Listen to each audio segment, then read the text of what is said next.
2280, updating statutes relating to the powers, duties, and functions of the State Board of Pharmacy. And at this time here, I will recognize Alexander Blasey, Executive Secretary of the Kansas Board of Pharmacy. Welcome to committee, and I apologize for being late. Representative Barker. Excuse me, Madam Chair. I was just wondering if the reviser was on. Give me a little update. Maybe. Oh, I'm sorry. Alexander, let me back off. This is what happens when I come in fast without laying out my plan. Thank you. Well, if you had a better vice chair. He should have started. I don't know what was up with him. But sometimes I have been known to forget just pass the reviser. No one needs an explanation. Just listen to all the conferees. So, yeah. Okay. Reviser Scott Abbott, would you like to explain something to us? Thank you, Madam Chair. I'd be happy to. And good afternoon, committee. House Bill 2280, as the chair mentioned, is kind of a comprehensive bill updating a number of aspects of the Pharmacy Act of the state of Kansas relating to the regulation of pharmacists and pharmacy-related entities and facilities in a number of ways. So I will attempt to kind of cover in a broad sense the major topics that the bill addresses. Do note that there are a lot of kind of technical updates and standardization of terminology and definitions kind of all throughout the bill. I won't focus too much on each of those individual changes, but try to cover kind of the broad changes that the bill would affect. So the first topic that the bill addresses is that of investigations and related documents. This is section 1 of the bill. This would make those investigations and related documents by the board confidential, except in certain enumerated circumstances, for other licensing or regulatory matters or other similar reasons for disclosing those records, but otherwise would be confidential. The second topic that the bill addresses is that of costs related to compliance inspections and audits. Section 2 of the bill would provide that the board could charge the costs of conducting those compliance inspections and audits to the registrant or licensee that is being audited, that is under probation, or whatever the other reason is for conducting those inspections or audits, would allow those costs to be charged to the registrant or licensee. The third topic that the bill addresses is that of telepharmacy. There are currently no provisions in Kansas statute kind of for the regulation or establishment of telepharmacy practice. So section 3 of the bill would set out the authority of the board to authorize and prescribe requirements for the operation and licensure of telepharmacy outlets in which a pharmacist provides supervision and verification and patient counseling services, while a pharmacy technician staffs the actual physical location of the pharmacy and performs the dispensing at that location. The next topic that the bill addresses is the registration of manufacturers and virtual manufacturers. This is section 4 of the bill. Without going into too much detail, it essentially sets out the process and the requirements for registering as a manufacturer or a virtual manufacturer, kind of in a similar way that the board already has authority to license and regulate other categories of facilities under the board's jurisdiction. Section 5 of the bill addresses definitions in the Pharmacy Act. One of the more substantive changes in that section is to the definition of pharmacy-related terminology. This is pharmacy, drugstore, and apothecary. The definition section of the Pharmacy Act currently provides limitations on who may use that terminology. The bill would amend that to make clear that those limitations only exist in the context of a health, medical, or pharmaceutical services or care context, so that entities that are not at all related to those practices, the limitations therein would not apply. Section 6 of the bill makes some additional updates to definitions of a number of terms in the Pharmacy Act.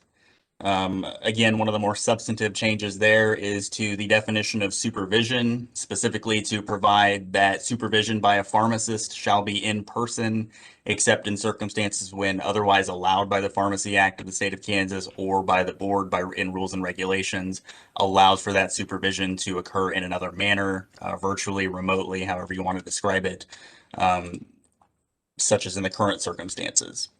Section 7 of the bill, and there are a couple of other sections in the bill that take similar action. It expands and standardizes the board's enforcement authority for different categories of persons and entities that are licensed and subject to jurisdiction by the board, including standardizing that violation of state or federal law related to the practice of pharmacy would constitute a ground for discipline.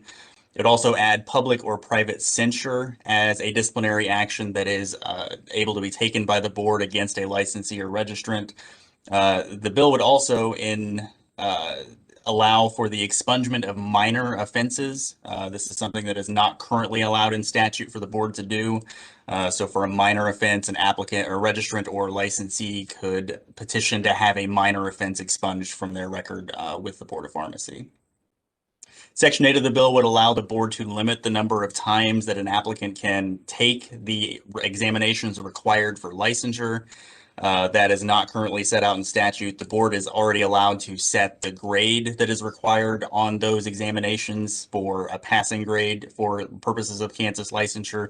This would add to that the authority to limit the number of times that somebody can attempt to take the examination before passing. Section 9 of the bill updates the pharmacist scope of practice relating to exercising professional judgments in making adaptations to a prescription order, as well as sets out some requirements for forwarding original unfilled prescriptions to another pharmacy if requested by the recipient. Section 11 of the bill increases fee caps that the board is allowed to set for application and licensure fees. So the maximums that are allowed in statute for a number of those categories would be increased in Section 11 of the bill. The balance of the bill primarily is affecting those changes I discussed at the beginning of updating and standardizing a lot of this terminology. I would defer to any of the conferees to kind of go into detail about the effect of some of those kind of more prevalent changes throughout the bill, but that kind of covers the major topics of the changes that would be affected by the bill. The bill would take effect upon publication in the statute book, so July 1 of this year. And Madam Chair, I would be happy to stand for questions. Are there questions on the bill for Reviser Abbott? Representative Lynn. Thank you, Madam Chair. It is my understanding that a pharmacist must be in the pharmacy whenever there's a technician and that is also there. I believe that's state law or maybe just policy, but how could this work if the pharmacist is not actually in the presence of the technician? So, Madam Chair, the provision in the bill would simply allow for if there were any other circumstances in the Pharmacy Act that would authorize that to be done not at the physical location, or would allow the board to establish rules and regulations for those circumstances. As far as practically how that would look, I would have to defer to one of the conferees to kind of explain what that looks like in practice.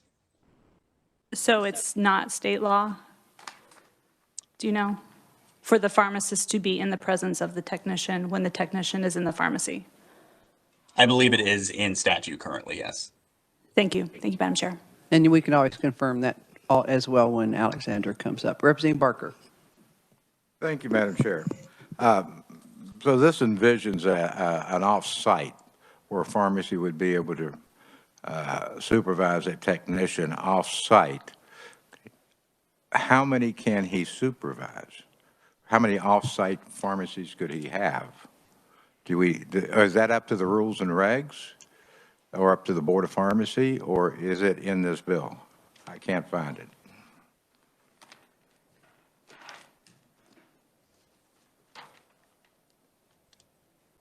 Madam Chair, Representative, I don't believe that Section 3 of the bill that kind of establishes these requirements for telepharmacy or these telepharmacy outlets specifies a number. Somebody else can correct me if I'm wrong, but I think that would be left up to the board in rules and regs that they adopt to implement that section. If I may, Madam Chair.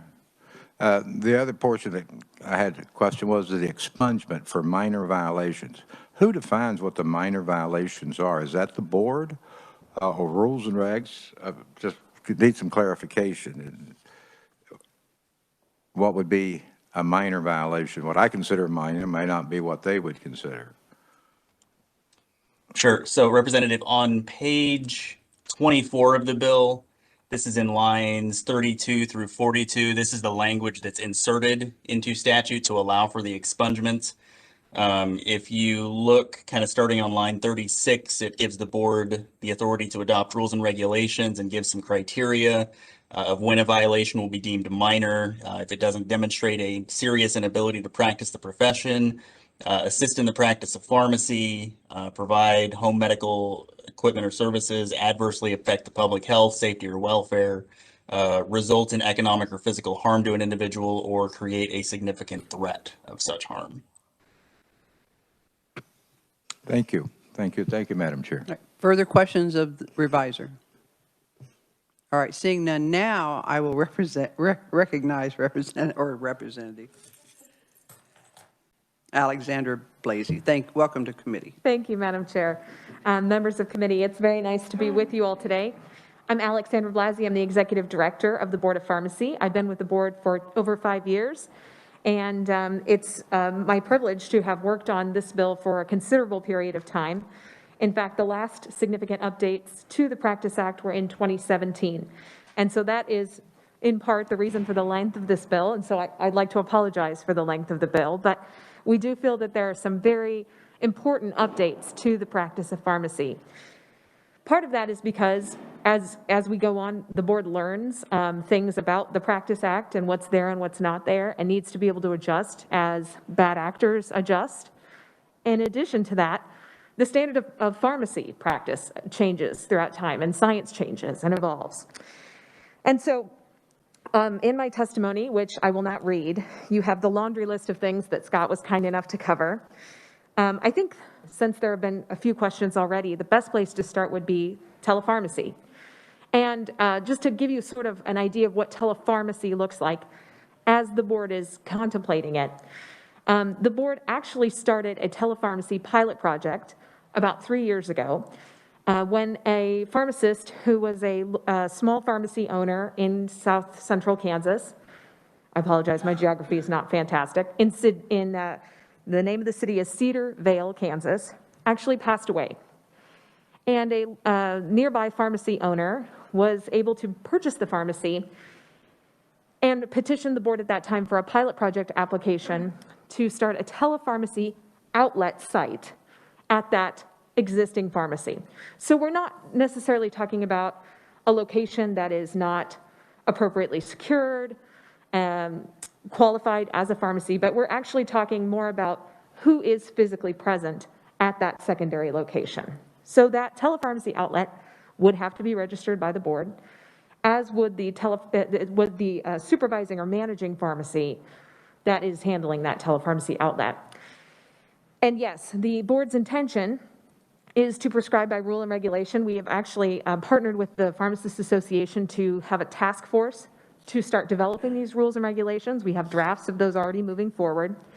And telepharmacy is actually something that's been adopted in 25 states in the nation and has been working well. The way it works is practically, there is actually a live video audio connection, much like you all are experiencing right now, where the pharmacist is able to supervise everything that technician is doing. The board will also prescribe the qualifications of that technician, how long that technician has perhaps worked with that particular pharmacist, et cetera. And so when the live connection exists, they're able to review everything the technician is doing, as well as snapshots or photos of the final verification and things like that, which would be where the pharmacist is sort of signing off on the technician's work.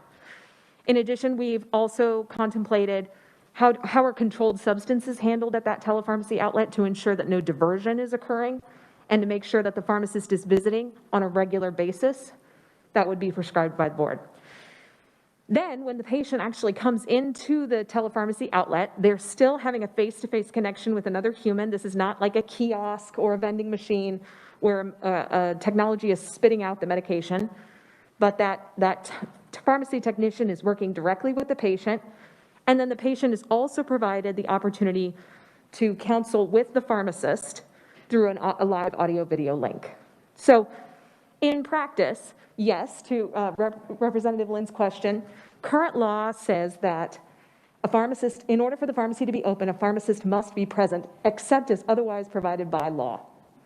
So this would provide that the pharmacist would be able to supervise remotely when there is a telepharmacy outlet. And we've also carved out provisions for certain types of waivers that might need to be in existence and/or certain restrictions in terms of mileage or availability of a true brick and mortar, full staffed pharmacy. So hopefully that answers some questions about that. But the board really does feel like this is an opportunity to provide some access to patients in underserved areas, particularly.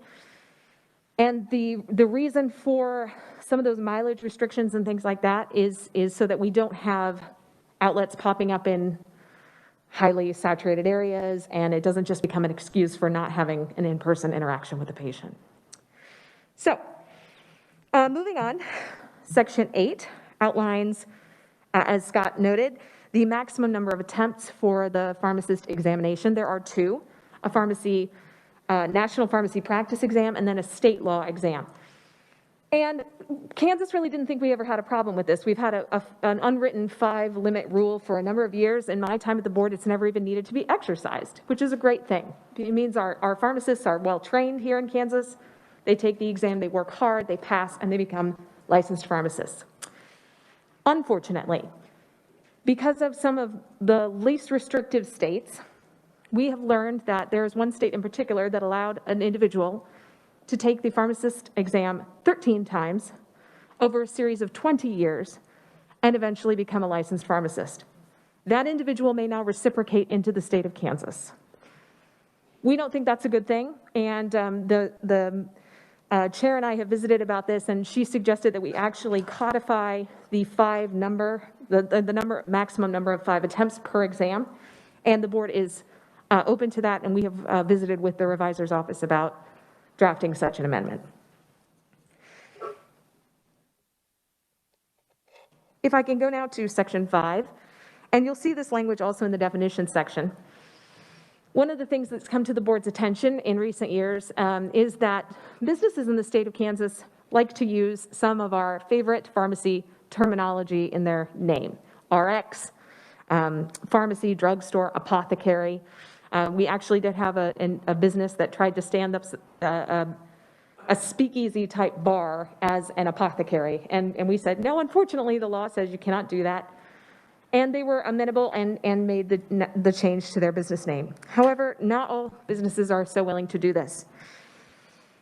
In reviewing the law and working with the board's counsel, we were able to identify that most consumers are pretty capable of understanding that a restaurant that calls themselves The Farm, spelled P-H-A-R-M, or a Furniture RX, for example, is not staffed by a licensed pharmacist. We think consumers are capable of making this determination on their own. However, a place that might be called CBD Pharmacy or Home Health RX might be less able to be discerned by consumers as not being an actual registered pharmacy. And so the board has looked at legal precedent and is suggesting a change that would allow these non-healthcare affiliated businesses to use the names with their consumers. But if they are related in any way to healthcare, then they would be required to provide a public disclaimer sufficient to communicate to consumers that no licensed pharmacist is employed by the facility. It may still be a little confusing to consumers, but we feel that this is the least restrictive method in terms of a a freedom of speech perspective in order to secure consumer safety. We do also have several updates to the standards of practice. Those include changing words like refill to continuation of therapy, which is just a semantic difference in the way things work in the pharmacy these days, allowing for prescription adaptation by pharmacists in instances where it is easy to understand from the prescriber's information what was intended for the patient and for them to make necessary adjustments without actually calling the prescriber at the beginning. They do still have to notify the prescriber at the end after a change is made. Let me give you a specific example because that may seem very fluid. In a particular example, a prescriber may write for a 60 milligram tablet for a patient, and the pharmacy discovers that the goal is for the patient to take half of the tablet in the morning and half in the afternoon. Well, the pharmacy may know that there are 30 milligram capsules that are available where the patient would not have to break the tablet in half, and that would be easier for the patient to do to take their prescribed medication. There's no change in the medication. It's just a change in the prescribed dosage form and the instructions for use. So these would be discretionary functions which are within the pharmacist training, but do not pose any risk to the patient. I have visited with KMS about this particular issue, and their only concern was actually related to some language change earlier in the section, and that was regarding the dispense as written language. And so I believe we understand that they would request a slight adjustment to that language to ensure that the dispense as written language is communicated in a verbal prescription as well. Sometimes verbal orders are given. And so, again, I've worked with the revisor's office to put that language in so that we are very clear on that. And then, in addition, Scott mentioned the supervision of pharmacy personnel in a remote setting. Right now, all pharmacy practice has to be conducted in a registered pharmacy. Certain allowances have been made during the pandemic to allow for remote work, and really we've evolved very much as a pharmacy community in terms of what can be done, as we all have evolved in terms of what can be done remotely. And there are some functions now that are believed to be safe and appropriate that could be performed remotely, and so the board would just like some authority to be able to identify where those exist and to adopt some rules and regulations consistent with that. All other supervision of pharmacy staff would still be done in the pharmacy. And then the last standard of practice change would be allowing pharmacists to transfer unfilled prescriptions. And the new language we're using for this is to forward an unfilled prescription. This has come up a lot with the opioid epidemic and pharmacies that may not have a particular drug in stock and needing to send an unfilled prescription to another pharmacy. The DEA and the federal government have laid out some parameters for that. And so we're just codifying that ability within the statutes. Enforcement and protection of the public.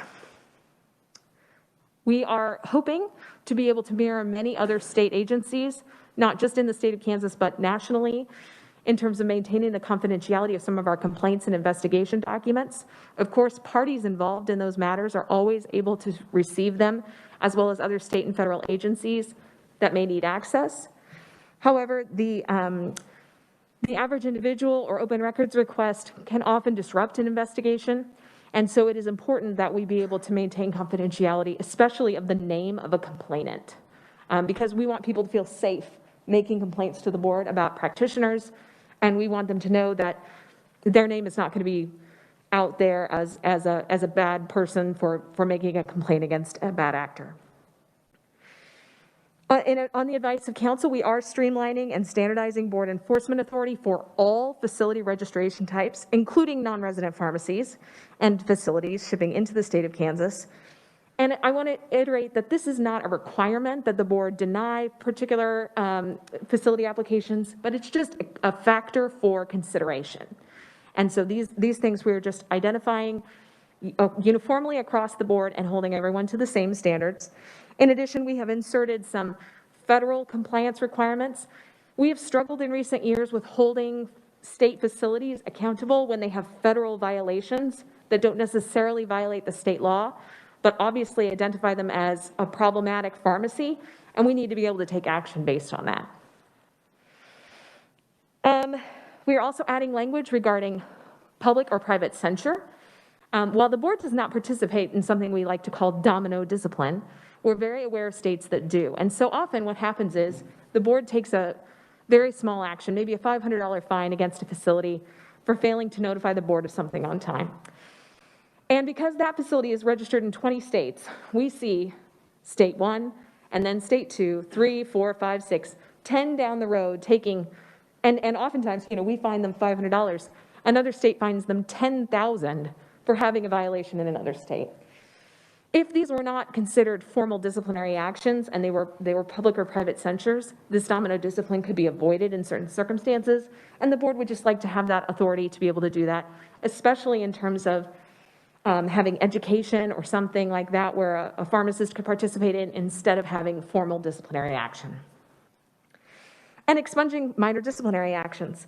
This is something we've also heard from our licensees they would like to have, and what we've carved out is essentially what minor disciplinary actions are not. Instead of saying what they are, we've said what they are not. And I think the perfect example of one is a CE violation. We have 100 or so pharmacists each year, and probably 200 or so technicians each year that don't do their continuing education on time. And they get formal discipline as a result of that. But if we could allow them, if they have had no intervening actions after a series of 5 years, if they would like to petition to the board to take that off their record, because that record goes to other states and territories if they try to reciprocate there, then that's something the board would like to be able to entertain. And I will note that we are not charging a fee for that expungement of that disciplinary action. But let's talk about fees, because that's probably one of the most interesting things in this bill. The board currently is authorized to conduct inspections at any registered facility, whether it's in Maine or Kansas. And so one of the things that we've realized over the years is that we often conduct inspections in Kansas at a much higher and more successful, efficient rate than some of our other states do. In fact, Nebraska, just to our north, only conducts inspections of pharmacies every 3 to 5 years. We do them every 18 months. And so we've had requests from non-resident facilities in those states for the board to come in and do an inspection of that facility. But we're not able to charge them anything additional for us to drive to Nebraska or drive to Missouri, et cetera, in order to complete that investigation, or excuse me, that inspection. This would only be something we utilize at the request of that registered pharmacy or that applicant. So routine inspections would still be free of charge. That's covered in their application renewal fee.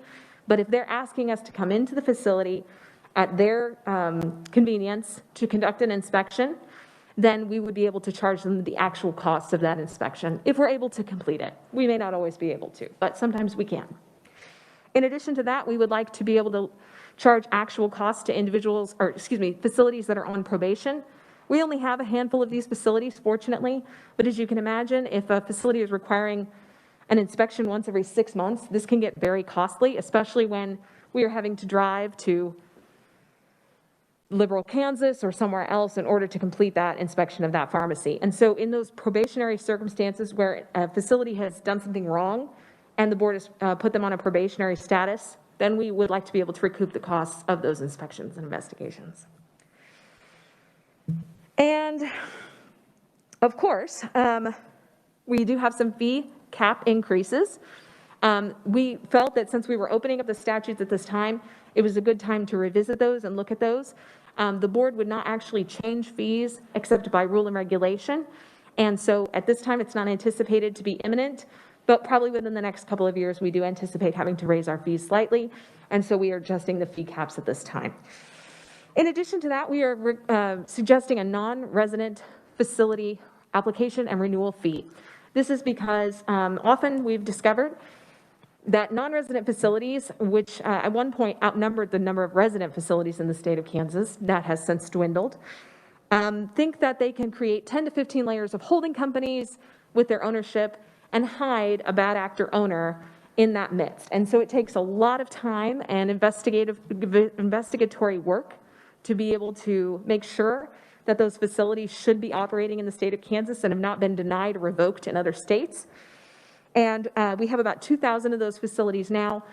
Most of those facilities take 2 to 3 times on average what it takes to process a normal facility application. And so that fee would assist our office in processing those applications and having the commensurate cost as opposed to just raising fees for everyone. And last, I will highlight in the fee category that we are requesting to retain within the agency 100% of all of our fine revenues. Right now, everything except the costs of our actual investigations goes to the state general fund. And this last year rose to the tune of about $83,000. The board, as you may recall, has been looking for fee funding sources for KTRACs for a number of years and believes that some of this fine revenue could be used to subsidize the KTRACs program. And as a result, we are requesting to maintain within the agency those fine revenues for the benefit of KTRACs. I'll quickly wrap up with just a couple of other quick things. You'll note the addition of the word devices in the definitions and throughout the act. That is because inadvertently in 2017, when we updated the definition of drug in the state of Kansas to align with the federal definition, we realized that devices were defined under the term drug. And so medical FDA-approved devices fell into the drug category. Unfortunately, when we aligned the definition, we failed to include the definition of device as the federal government does. And so we are correcting that now. We are not changing anything about the scope of what the board is doing, and we're just making sure that that's appropriately reflected in statute. Same thing with manufacturers. We have 19 manufacturers we registered in the state of Kansas. However, we have some non-residents that are incorrectly categorized, and we need to move them to the correct category. In reflecting that, we realize that the statutes are not as well developed as our other distributor and 3PL categories, and so we're trying to mirror that here. If you're not too bored, because I know all of this is very in the weeds, and I apologize for that. Maybe the last couple of things I'll draw your attention to is that we are making some adjustments just consistent with federal law change, federal statutes, and where things move. And then the last items are things like changing the word person to individual and so forth throughout that we worked with the revisor's office on this draft. So with that, I know there's a lot in here, and I'm happy to stand for as many questions as you'd like to throw at me, or I'd be happy to take them after this hearing as well. I think we'll go through all of our conferees, and then we'll have our questions at the end. Thank you, Madam Chair. Thank you. Next, I have Aaron Dunkle, the Executive Director of Kansas Pharmacists Association.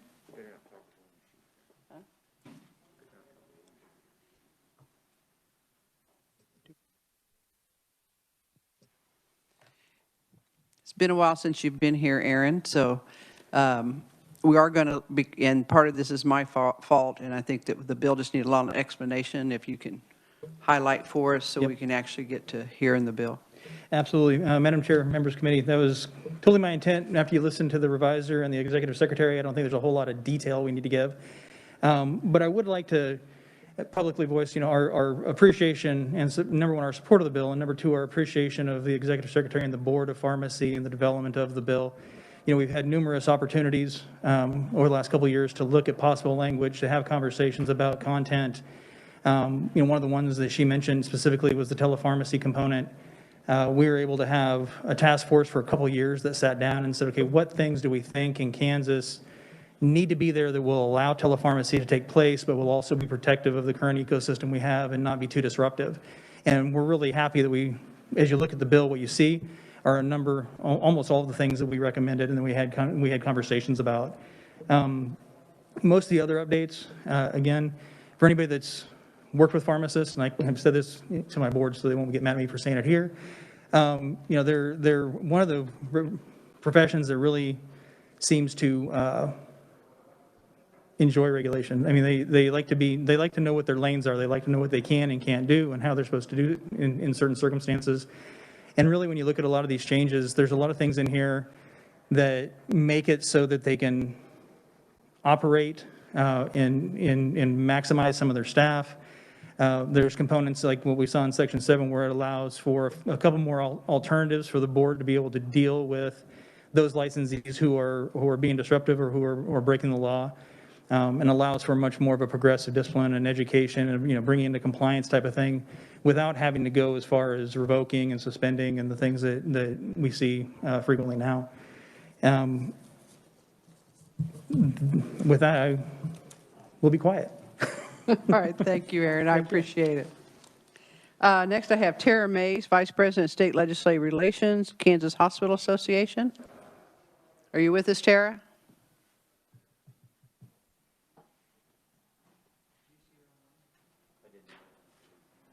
Okay, perhaps that was a written only. Next, we have Mitch Dupries on behalf of the Kansas Association of Chain Drug Stores. Welcome to committee. Thank you to the members of the committee for letting us testify here today. We're strongly in support of the provisions related to telepharmacy on HB 2280, but we still think that it could be improved. There are some arbitrary limits that we kind of detail in our written testimony. We would point to the National Association of Boards of Pharmacy, who provided model legislation, and they did not include these restrictions. And in their 2017 telepharmacy task force on the subject, they actually considered putting in these restrictions into place. However, they opted not to do so because of the experiences of states that had already implemented telepharmacy. Specifically that there was an increase in access to pharmacy services, and they did not see a decrease in the number of traditional pharmacy locations. And they agreed that such limits would pose artificial barriers to practice, as well as being difficult to regulate and enforce. The second request that we have is unrelated to the intent of this bill, but we would still ask to address a policy statement issued in September that we understand to limit prescriptions delivered and dispensed by an employee of a pharmacy. Our members found this restriction to be entirely unique to Kansas, and when I asked for some language that could potentially solve the issue, they actually said that it was difficult to identify because most other states are silent in their laws. The comparison that came to mind immediately when trying to explain this was that someone would be required to be employed to deliver a prescription by a pharmacy. However, we allow for mail order pharmacy and have allowed for it for many years. And that can obviously take a much longer period of time than if you were to contract out and be able to deliver that same day. So I appreciate the time and look forward to, yeah. All right, thank you very much, Mitch. Is there anyone else that had expected to testify today that I did not call on? All right, seeing none, committee questions. Representative Kelly. Thank you, Madam Chair. And my first question probably for the Pharmacy Board, but it would be, is there any danger? Two questions. One, is there any danger in this legislation that the chain pharmacies like Walmart or Walgreens could, who now have 3 or 4 pharmacists in our local pharmacies, could go down to just a mail order? The board does not believe so. As I said, telepharmacy in particular and some of these other provisions have been allowed in other states for a number of years. We've not seen any kind of run on trying to abuse the privilege or the law.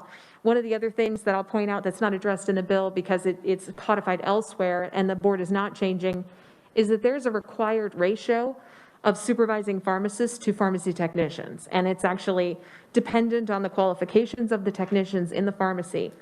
So the maximum ratio is that 1 pharmacist that's staffing can supervise no more than 4 technicians at any given time. So, and I said mail order, but I meant, could it become a telepharmacy? Right. Yeah, we don't believe that will be the case. We don't really expect a significant number of telepharmacy outlet applications, but part of those parameters that the board will identify in the rules and regulations will make sure that those restrictions are in place so that we don't have any kind of situation like that occur. The second question, and I don't know whether it's in here or not, but it just came to light in a visit to a pharmacy, and I noticed that every about minute the pharmacist was being interrupted and had to run up and give consultation to someone. And when it finally became my turn, I said, "Boy, you must get tired of that. You put in a lot of miles." And I said, why do you do that? And she said, "Oh, the darn state legislators passed a bill that said that we have to do that." And I said, "Well, I'm a state legislator, and it doesn't make sense to me." I'm sure there is, but is there anything, because usually every time it comes up, they'll say, "Are you currently taking these?" And I say, "Yes." "Have any questions?" "No, I've taken them for years." But I mean, that seems like an adjustment that needs to be made just because of a waste of time and effort, their time, my time, and some it's needed, but I just wondered if there were any adjustments made in that. There have not been, although Representative, I'll just point out that the board only requires counseling with new prescriptions. And the only mandate, so a patient can choose to waive counseling. We recommend that it be available to patients in any circumstance, but the pharmacist is required to offer counseling for all new prescriptions. So any refill or continuation of therapy does not mandate counseling. In addition to that, I will note that there is one drug that does require counseling by the pharmacist and cannot be waived, and that's the drug Naloxone, which is the emergency opioid antagonist. That's the life-saving medication. So I'd be interested to visit with that pharmacist because I'm not sure they understand the requirements. Well, it was a change, so I imagine the requirements come down and maybe it's easier to do it everyone, but it seems like an unnecessary step in many of the cases then. Okay, thanks. Representative Lynn. Thank you, Madam Chair. I was actually going to ask a question about naloxone because I know that the pharmacies have that available for emergency situations. So I guess one of my questions is, would a pharmacy technician who is working at one of these outlets have the ability to administer naloxone? So administer, yes, because any individual can administer naloxone. That was part of the change in law in 2017. They would not be authorized to dispense it, however, because only a pharmacist would be authorized. And if I may, then that brings the other controlled substances as well. You mentioned it briefly, but would the pharmacy techs be able to dispense it, inventory, all of that? How would that work? Yes, so the idea would be that because that would come from a valid prescription from a prescriber, it would have been reviewed by the pharmacist, and then the medication filled at the telepharmacy outlet by the technician. The pharmacist would review to make sure that that's a correct prescription, and then the technician would be able to dispense it to the patient. One of the things that's outlined here in terms of the security would include controlled substances in the regulations. Likely it would require continuous inventories of those medications. And that would include narcotics? Absolutely. Okay, thank you, Madam Chair. All right, Representative Reese. Thank you, Madam Chair. In the section, the new section 3, it's page 3, line 29-7. I'm just a little confused exactly what this means. The minimum, maximum distances from the nearest pharmacy. Can you explain a little more concretely Yes. to what that means? So essentially, what we're saying is if there is a already existing brick and mortar pharmacy down the street, there's no need for a telepharmacy outlet in that location. However, if the nearest pharmacy is 20 to 30 miles away, there may be a need for a telepharmacy. So this allows the board to set those mileage parameters to decide where it would and would not be appropriate for a telepharmacy outlet to be located. What would be the reason not to allow that? I'm not sure I You're understand saying your it's not question. necessary. Under what conditions is it not necessary? Okay, so this is an interesting question. And the reason I've chosen that language is because the task force that looked at this came to that consensus. I will note that Mitch is correct. Other states do not have some of these requirements, including the mileage restrictions. And in some cases, people have looked to either patient access in terms of, transportation. So sometimes, of course, I think as many of us know, even just getting three or four blocks can be a transportation hurdle for individuals, especially when it's 2 degrees outside. Or we look at things like a pharmacy desert or something like that in terms of the population of an area. I will note that in the task force discussions, there are still a good number of pharmacists that are opposed to telepharmacy in the state of Kansas. And so this was a way to move forward that was agreeable to most parties at this time. Thank you. Representative Arnberger. Thank you, Madam Chair. Just curious, now that you've seen, I don't know if you've seen Mitch Dupries's language, do you agree with it? I can't say because the board hasn't seen that language yet. They actually meet tomorrow and will be visiting about that particular topic. I can speak to the policy statement that was issued by the board in September, and it was actually crafted by the board's attorney. Though I am an attorney, I am not the board's attorney. So I did not draft that statement. However, I will just note that it's based on the definition of the word dispense. The board does allow for mail order dispensing. The issue that came up that was related to the policy statement was, and forgive me for the terminology, but it's the easiest way for me to kind of categorize it, the Uber Eats of pharmacy, where you are actually, as the patient, requesting an independent third party that's not employed by that pharmacy and they don't have any kind of security controls to deliver your prescription to you. Mail order pharmacies are boxed and they're covered and there's no indication that it's a prescription on that box. But our concern and the board's concern was if it's a controlled substance medication that you're picking up from that pharmacy and then delivering to the patient, there's an opportunity for diversion there. And who is responsible then? Because those independent contractors are not registered with us. That was the reasoning for the board's policy statement at that time. But they will look at the language tomorrow. Representative Barker. Thank you, Madam Chair. I had to step out of the room for a short period of time, and I don't think this was covered. What's the board's vision on how many satellite pharmacies one pharmacist could supervise? Have they considered that? Have a number? Yeah, the preliminary conversation is one. Just one? Mm-hmm. Okay. And I have one follow-up. You're talking about you want to keep the fines and costs that you've imposed for violations. I think you said $82,000. And you're also the regulating and the imposing agency on these fines.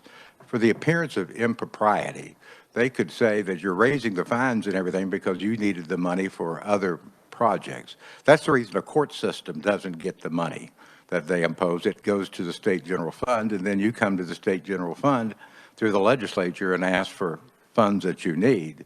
So I guess I'm concerned about the appearance of impropriety, that not saying the board would do that, but they could double the fines, and you'd have $160,000 if they have a certain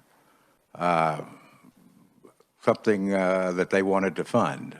So I think it's better that it goes to the state general fund, and then if you need appropriations, you come back to the legislature and apply for that.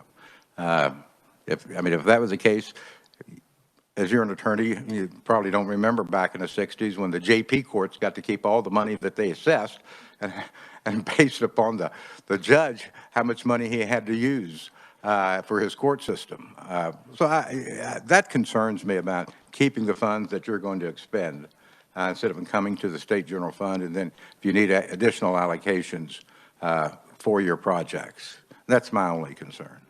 If I may respond, Madam Chair, I think the board understands that concern and in the past has not attempted to access these fees for that reason. However, as K-TRAC's funding has become more challenging, and only this year has SGF really even been entertained as a concept, we were just looking for solutions, and this seemed like a viable one. I will also note that there is an administrative fine cap of $5,000 per violation. So the board would not just be able to charge $25,000, $30,000, but that, I understand that's still a very large amount. Is that in statute, the 5,000? Yes, it is. Okay, thank you, that's helpful. Are there further questions? Representative Turner. Thank you, Madam Chairman. As this thing is titled, updating statutes, it's a lot of cleanup, there's a lot of technical as you went through it all.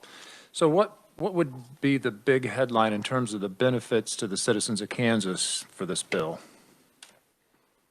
I think a few. One would be access to pharmacy services.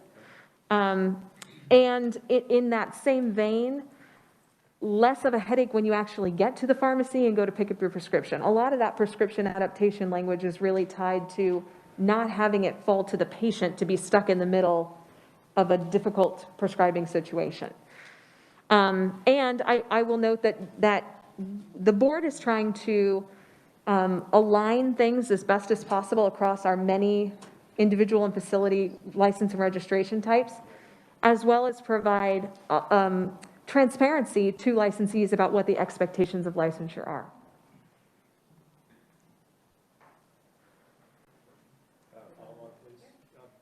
Is that on? No, there it is. So I wonder, so now when I call to get a refill, it's actually called a refill. Under this bill, it'll be called a continuation of therapy? So yes, and this is, again, this gets into the weeds a little bit. To you and I, it's still a refill. To the patient, it's still a refill. However, in the pharmacy management electronic system, it gets a new prescription number. Now, the patient could care less, but because it got a new prescription number, it is no longer a refill. But in the language that we're using, a continuation of therapy with no changes from the previous therapy from that provider, which to you and I is a refill, would allow the pharmacist to, and the technicians and everybody in the pharmacy to treat the process the same as they used to a refill. But refills exist very rarely anymore in the pharmacy system. Thank you, Madam Chairman. Are there further questions? Representative Hasswood. Thank you, Madam Chair. I was curious on the 5 attempts term for students. Was there any cases in Kansas that it was just this one person in the entire country that did it 13 times under 20 years? That is one example. The National Association shared with us many examples of states that are not restricting these numbers, and so that was concerning. Okay, thank you. Thank you, Madam Chair. Further questions, committee? I just wanted to go over a couple of the things that you and I discussed the other day when we went over this extensive bill. And one of them was on page 35 in line 31. And I believe in our discussions is that raising that 125, because that's your ceiling right now, is that correct? That's correct. The 150 or the 125, those are both ceilings currently, so you're at your ceiling. Correct. And if you raise both of them to the 250, then we're looking at what, 175,000, I think was about what we figured out. Madam Chair, correct me if I'm wrong, but I think we were actually visiting about that non-resident fee that we're imposing in subsection B, lines 21 through 26. And yes, based on the number of non-resident facilities that we have, if for some reason the board were to right out of the gate adopt that $250 for renewal for non-resident facilities, that would pull in approximately $175,000 for the board. What line are you on? I'm on page 35, lines 21 through 26, specifically line 26. Okay, I had that marked wrong. Oh, you're right. Nope, you're right. I read my notes wrong.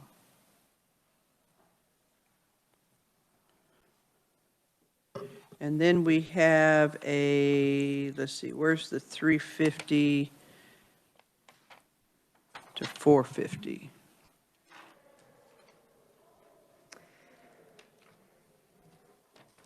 So if it may help, if you look in my testimony on page, on the last page of my testimony, I've kind of put a template in there in terms of what the board would be looking at in terms of the current cap, the new cap, our current actual imposed regulatory fee, and then what the board would potentially be looking at in the next 18 to 24 months. And I'll just highlight, if we went even just to a $50 cost on the non-resident pharmacy renewals, it would bring in $115,000 to the board. That's that very last line there on that table. Now, we've got a new registration for oxygen, is that correct? The medical gas distributors are currently registered with us. They just needed some clarifying language because of some changes at the federal level. Okay.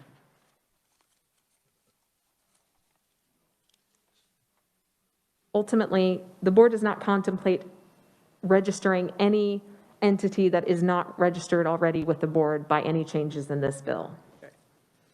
And then you did mention earlier, and I'm not on that page right now, but where we were going to, you could only fail it 5 times. And Correct, yes. And I've sent that to Scott, and I don't know good. for the amendment, yes. Okay. And, kind of going back with Representative Barker, where you were going at is one of the things that, from a budget perspective, that we've been looking at is how to continue to sustain the K-track system, which is just totally, invaluable to us. So we can either do it through a fees process or come in with the SGF. Now, one of the caveats has always been for the Board of Pharmacy is that the funding for K-tracks is always first any grants that she can get her hands on. Then she can expend other funds to get through the year. And we just don't know from one year to the next when those grants are going to run out on us. Does that help, Representative Parker? Okay. Are there any further questions, comments on House Bill 2280?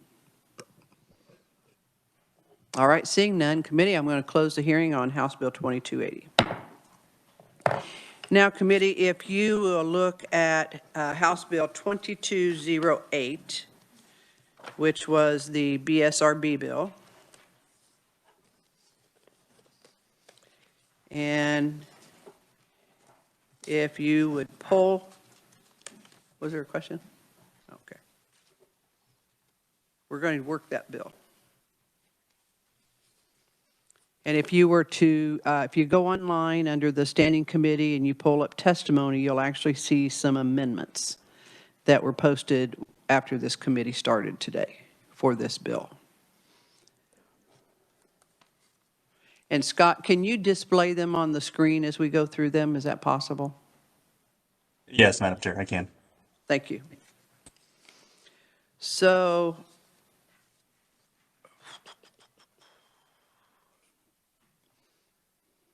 all right, the first big one that we have is in House Bill 2066. There was a telehealth piece that the committee felt strongly about that we needed, and we had originally wanted to put it in the mega telehealth bill that we were working on. And there's concerns of whether or not we'll be able to pass that bill this year, but this piece is kind of a piece that is needed. And this here would add, I'm going to let you explain the amendments. Is that all right, Scott? So I'm on the new Section 2 amendment.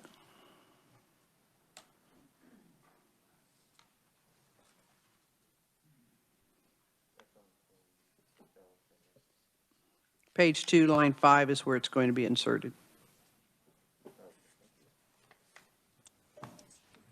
Yes, Madam Chair. So this would insert a new section to the bill.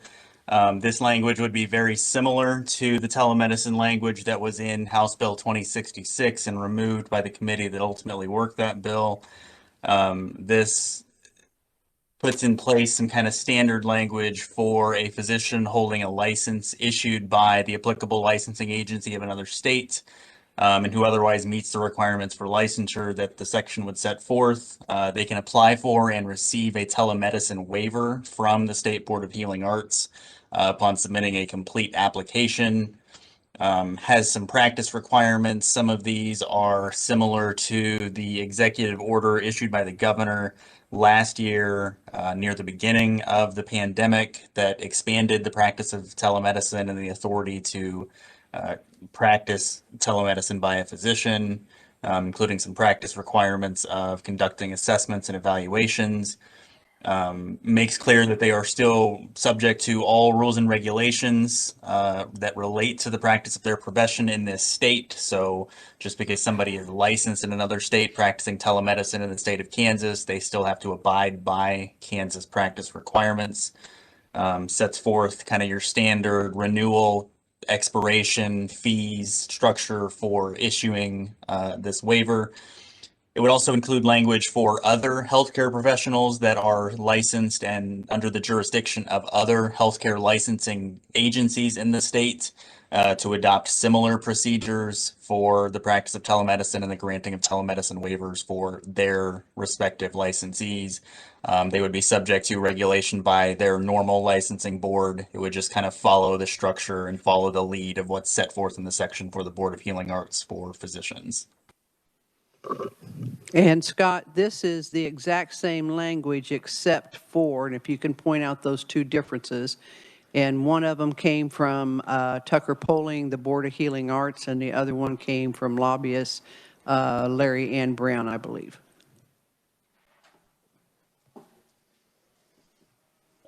Madam Chair, I'm sorry, I don't remember what those two specific changes were. The changes that came from Tucker and the State Board of Healing Arts are incorporated in this, but I'm sorry, I just don't remember what those two exact changes were. Okay. I would point out one distinction is this is substantively the same as what was in 2066 with the changes that Tucker suggested, but it has been reorganized a little bit to make more sense in the context of this bill as opposed to where it was kind of following a bunch of other professions in that occupational licensure bill that it originated in, House Bill 2066. So it was basically just kind of a little bit of tweaking, but not any major change from what the original language was that's been discussed. Correct? That is correct. Questions or comments?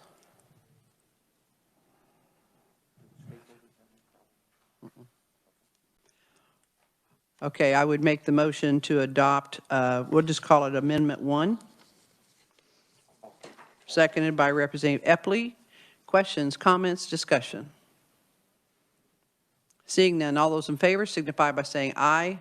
Aye. Opposed, no. Ayes appear to have it. Ayes do have it. Motion carries. Then the next one that we have is on page 10. Striking, okay, on page 10, line 10, everything stays the same up to the word manual, which is the first word in that sentence, so that comma becomes a period, and you strike the language with not less than 200 hours of direct client contact or additional postgraduate supervised experience as determined by the board. That would be the amendment. Comments, discussion? Representative Parker.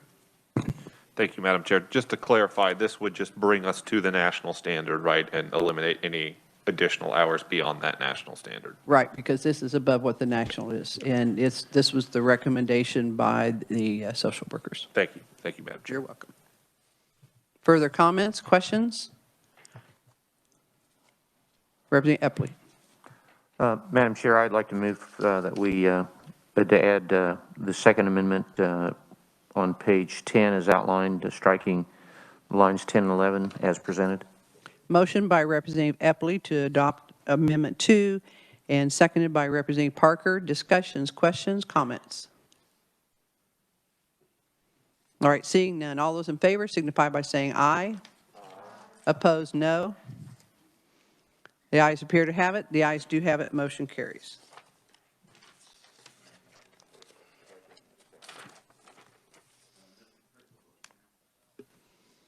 No, I think you were present for all of them. No, I'm just, no. No, most of it's stuff that we've discussed. And then the third amendment that we have is to strike new section 1.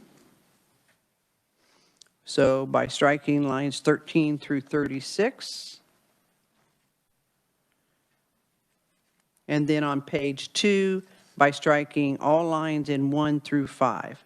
And by renumbering the sections accordingly. Questions or comments? Representative Arnberger. Thank you, Madam Chair. I'm looking at this online. Is that going to be one motion, the next one going to be striking section 9 as another motion? Because that's on Section page, what? section 9. Online, what's posted online, that's the third page is striking. I'm not on page 3. I'm asking are they going to be separate motions or is it one big? Okay. Yeah, and the only reason you're hearing me talk about lines 13 through 36 is because section 1 continues on page 2, and then that would be the lines 1 through 5. So that's where you strike all of new section 1. Questions? Further questions? Representative Epley. Thank you, Madam Chair. Again, as presented, I would view that we do strike new section 1, lines 13, extending on to page 2, line 5, as presented in the handout. Motion made by Representative Epley, seconded by Representative Parker. Questions or comments? Oh, I'm sorry. I did not see that. I apologize. He's kind of fast over here, Representative. We got to watch him. Us girls will stick together. Questions, comments? All right, seeing none. All those in favor signify by saying aye. Aye. Opposed, no. The ayes appear to have it. The ayes do have it. Motion carries. And then on page 14,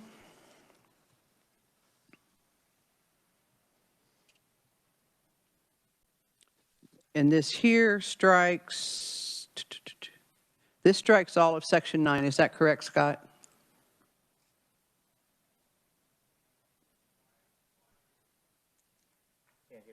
Scott? He's muted. You're muted, Scott.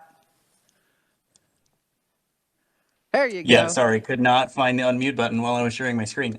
So yes, the only reason that section 9 is in the bill is to add that fee on lines 30 and 31 for the board approved clinical supervisor position that would have been created by section 1 of the bill. So without section 1 in the bill, section 9 is no longer needed in the bill to be amended for that purpose.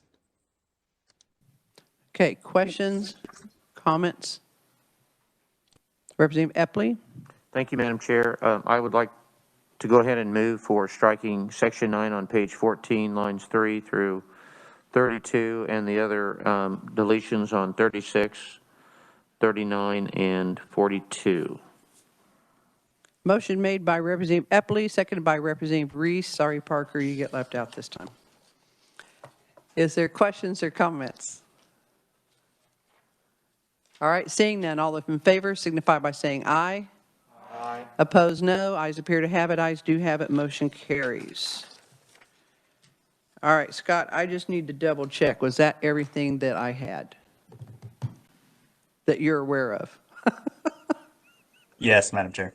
All right. Are there any other amendments, questions, comments, concerns on the bill? Representative Epley. Thank you, Madam Chair. I would think there's been good discussion on this bill. I think it's been a lot of good work by the committee. This is the most comprehensive bill I've seen in the last 4 years as it relates to the subject matter of the BSRB, and I'm excited to see this get to the finish line, I hope. And so with that, I would move that the committee pass this favorably to the floor. House Bill 2208 as amended several times. You've heard the motion by Representative Epley, seconded by Representative Parker. I didn't want him to feel left out here. Questions, comments on the motions? All right, seeing none, all those in favor signify by saying aye. Aye. Opposed, no. Ayes appear to have it. Ayes do have it. Motion carries. All right, committee, next week we're going to, depending upon how time goes on bills, as you've seen this last week, if we've got a bill that's fairly uncomplicated, never say the word simple, because that makes the bill get tough for whatever reason. Then we will try to hear it, work it, and kick it out. We will be working the APRN bill. We just got to figure out what day that is so that we make sure that we have ample time to go through discussion on that bill. And let's see, we've got 1, 2, 3, 4, 5, 6, about 8 bills that we've heard previously that we're going to be kicking out next week. So bear with us. My goal is going to put everybody under a little bit of a crunch time, but we will slow down if we need to so that we have full discussion and full transparency. My goal is for us not to have to be in here on Friday, but if we have to, Friday is the deadline for turnaround. So just be prepared. Representative Berquist. Yes, Madam Chair. I've worked on the APRN bill for the last 3 years, and I'm just requesting that it not be on Monday when I'm gone for a funeral. All right. Thank you. Yeah, we can do that. Appreciate that. You're welcome. Anything else that anyone's got or questions? Representative Turner. Thank you, Madam Chairman. So when will we see maybe an assumed schedule of what we'll be working on which days? Does you anticipate that? No, it's kind of a case-by-case basis. Just look at all the bills that we've heard and assume that you're going to see a few of those get worked. It's going to depend upon how our time goes on the hearings that we have got scheduled and if we can squeeze a bill or 2 bills in that particular day. So I apologize that I can't say, well, it's exactly this. But just go back through the bills that we've heard and figure out what we're looking at. All right. Thank you. Mm-hmm. And when we do, if we do know by chance, you'll see them pop up on the agenda, but I doubt that they will. Further questions or comments?